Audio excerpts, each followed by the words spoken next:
নমস্কার বন্ধুরা, দেশি বিদেশি স্বাদ চ্যানেলে আপনাদেরকে স্বাগত জানাই। বন্ধুরা, আজকে আমরা আপনাদের সামনে সম্পূর্ণ একটা নিরামিষ রেসিপি নিয়ে চলে এসেছি।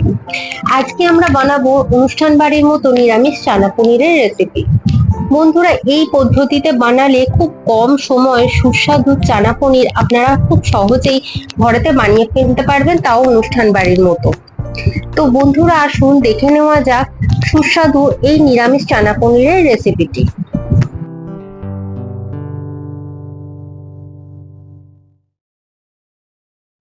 বন্ধুরা, আমি এখানে কাবলি ছোলা নিয়েছি। কাবলি ছোলাটাকে সারা রাত ভিজিয়ে রেখে দিয়েছিলাম। দেখুন, এবারে এই কাবলি ছোলাটাকে ভালো করে জল ঝেড়ে ধুয়ে পরিষ্কার করে নিয়েছি। এবারে প্রেসার কুকারে আমি 4 থেকে 5টা সিটি দিয়ে নেব। সামান্য পরিমাণ জল দেবো, দিয়ে দেবো সামান্য পরিমাণ নুন, দিয়ে প্রেসার কুকারে 4 থেকে 5টা সিটি আমরা দিয়ে নেব।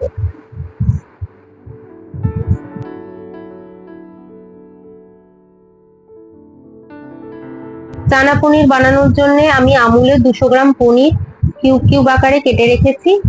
এবারে মশলা বাটার জন্য আমি এখানে যে উপকরণ নিয়েছি তার মধ্যে হচ্ছে 2টো কাঁচা লঙ্কা, হাফ টমেটো, 2 টেবিল চামচ পোস্ত, 1 টেবিল চামচ কাজু বাদাম আর হাফ ইঞ্চি রকম আদা।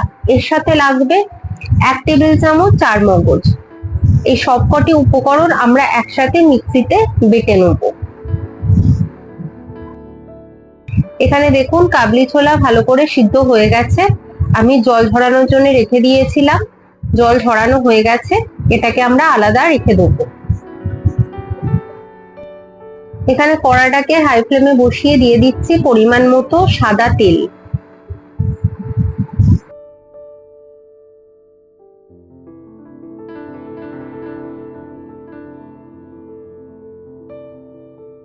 তেল ভালো করে গরম হয়ে গেছে। এবারে আমি পনিরের টুকরোগুলোকে হালকা করে সাদা তেলের মধ্যে ভেজে নেব।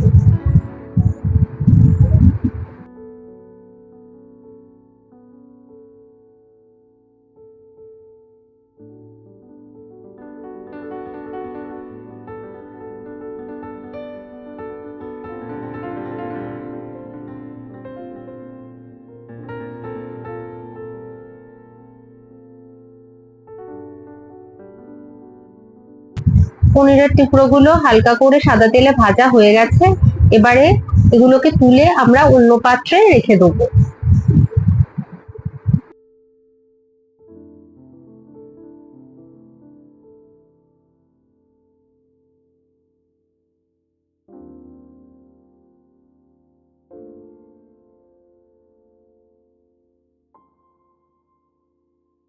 ওই কড়াতেই আমরা আরো সামান্য পরিমাণ সাদা তেল অ্যাড করব।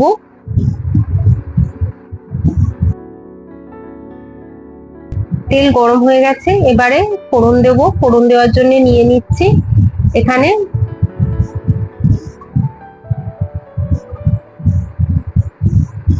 একটা গোটা শুকনো লঙ্কা আর একটা শুকনো লঙ্কা আমি কুচি করে দেব। দিয়ে দিচ্ছি 2টো তেজপাতা, গোটা গরম মশলা ফোড়ন, আর তার সাথে 1 টেবিল চামচ গোটা জিরে।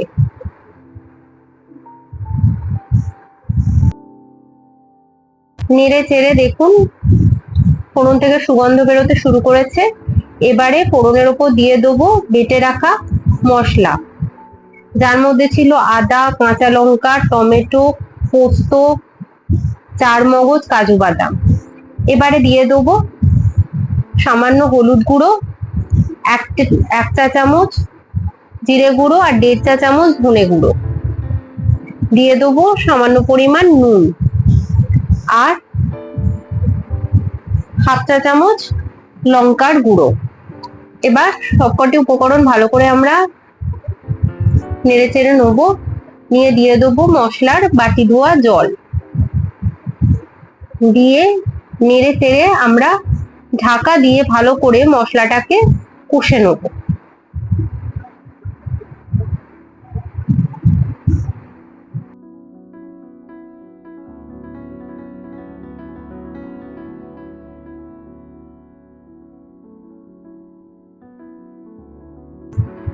ঢাকা সরিয়ে নিয়ে দেখুন জলের পরিমাণটা কমে এসেছে। আমরা আবারও সামান্য পরিমাণ জল অ্যাড করব।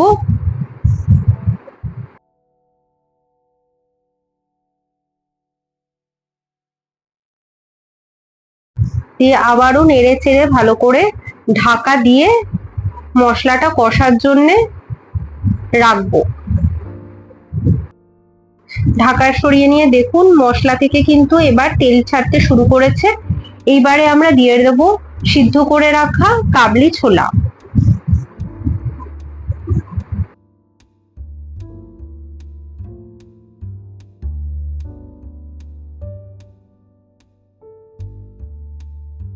কাবলি ছোলাটা ভালো করে নেড়ে চেড়ে নেবো, মিশিয়ে নেবো সবকিছু একসাথে।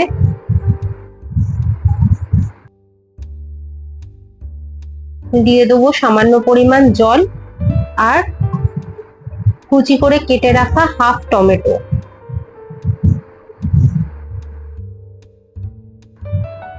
নেড়ে চেড়ে নেবো, নিয়ে ঢাকা দিয়ে 5 মিনিটের জন্য আমরা রান্নাটা হতে দেবো হাই ফ্লেমেতে।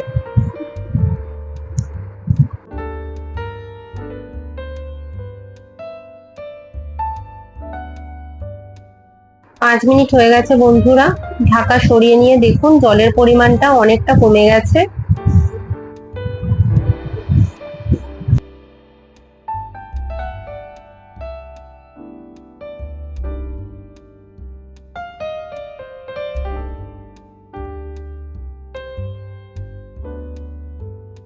নেড়ে চেড়ে এবারে আমরা দিয়ে দেবো পরিমাণ মতো জল।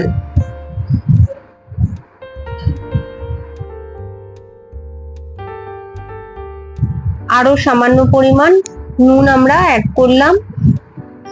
নুনের পরিমাণটা একটু কম হয়েছিল, সেই কারণে নুনটা আমরা অ্যাড করলাম সামান্য পরিমাণ। এবারে আমরা দিয়ে দেবো হালকা করে ভেজে রাখা পনিরের টুকরোগুলো। সবকিছু মিশিয়ে নেবো, মিশিয়ে নিয়ে ঢাকা দিয়ে লো টু মিডিয়াম ফ্লেমে আমরা 6 মিনিটের জন্য রান্নাটা হতে দেবো।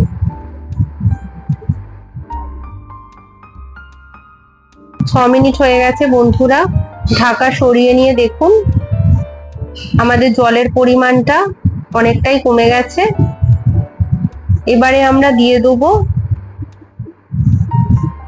1 টেবিল চামচ চিনি।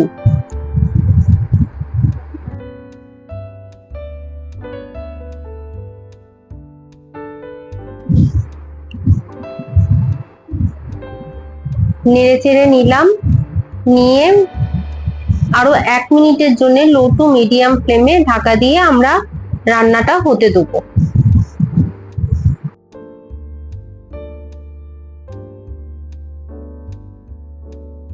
1 মিনিট হয়ে গেছে। ঢাকা সরিয়ে নিয়ে দিয়ে দিলাম সামান্য পরিমাণ শাহি গরম মশলার গুঁড়ো।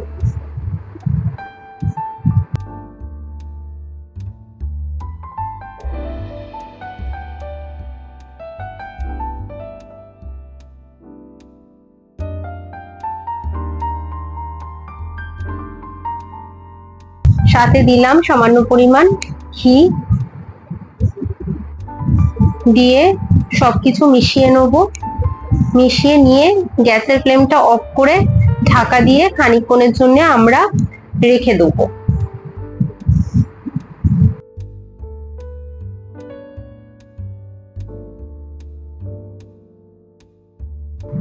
কিছুক্ষণ ঢাকা দিয়ে রাখার পর আমাদের নিরামিষ চানা পনিরের রেসিপি একেবারে তৈরি হয়ে গেছে। এটা কিন্তু খুব ঝোল ঝোল হবে না, এই রেসিপিটা সামান্য গ্রেভি গ্রেভি হবে। বন্ধুরা এই রেসিপিটা আপনারা গরম গরম রুটি, লুচি, পরোটা, নান, এমনকি পোলাওয়ের সাথেও পরিবেশন করতে পারেন। বন্ধুরা এই পদ্ধতিতে আপনারা এই নিরামিষ চানা পনিরের রেসিপিটা ঘরেতে অবশ্যই ট্রাই করে আমাদেরকে কমেন্টে জানাবেন যে কেমন লাগলো। অনুষ্ঠান বাড়ির মতো নিরামিষ চানা পনির আপনারা খুব সহজেই ঘরেতে বানিয়ে ফেলতে পারেন এই পদ্ধতিতে বানালে। আপনাদের যদি আজকের এই রেসিপিটি ভালো লেগে থাকে তাহলে অবশ্যই আমাদের চ্যানেলটিকে সাবস্ক্রাইব করবেন, লাইক করবেন, শেয়ার করবেন। সাবস্ক্রাইবের পাশে বেল আইকন প্রেস করবেন, তাহলে যত নতুন ভিডিও আমরা আপলোড করব সবার আগে আপনারা দেখতে পারবেন। আরো নতুন ভিডিওর জন্য যুক্ত থাকুন। আজকে এই পর্যন্তই, ধন্যবাদ।